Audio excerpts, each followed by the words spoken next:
China delayed the release of GDP and other economic data without an explanation in the last CCP Central Meet. The Customs Authority of China also postponed the release of trade data. The indicators scheduled for release on GDP included quarterly retail sales, industrial production, and monthly unemployment rates. China fudging the data is nothing new, but we still wait. So, what made CCP so nervous about these stats? Let's find out. China's GDP growth rate for the second quarter of 2022 was minus 2.9%, and China's zero COVID policy seems to be one of the prime reasons for the decline. The idea was to have China in a stable shape when thousands of delegates gather in Beijing to usher in a historic third term in power for Xi Jinping. However, the coronavirus is not playing nicely. In recent weeks, tens of millions of people have again been confined to their homes in lockdowns across 60 towns and cities, and this has brought political pressure on Xi Jinping.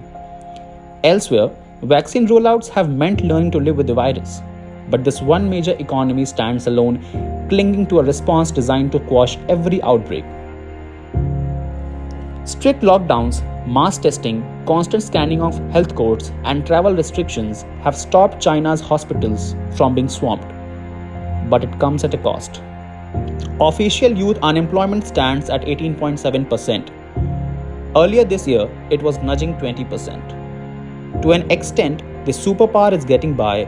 Nearly a fifth of Earth's population is, in one way or another, going about their daily lives inside a giant bubble. But they are doing this while people's livelihoods are being smashed. At the beginning of October 2022, rail services out of Xinjiang were suspended and many parts of the western regions, including its capital Urumqi, were under lockdown as officials admitted they had failed to stop the virus spreading. China's stricter lockdowns have seen widespread reports of people unable to source food and medicine.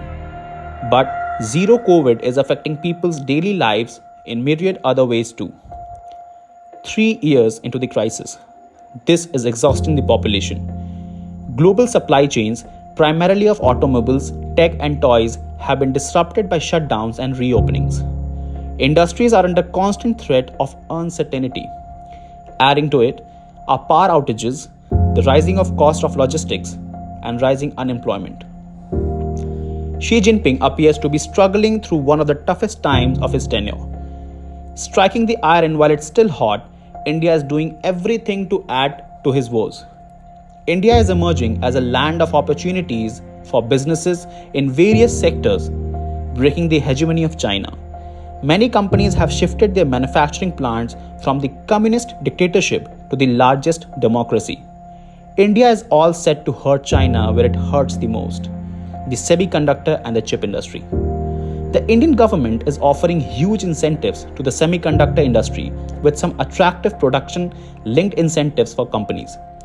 Apart from new businesses entering this sector, Vedanta alone has plans to invest $20 billion in its semiconductor chip venture in India, which will roll out by 2025.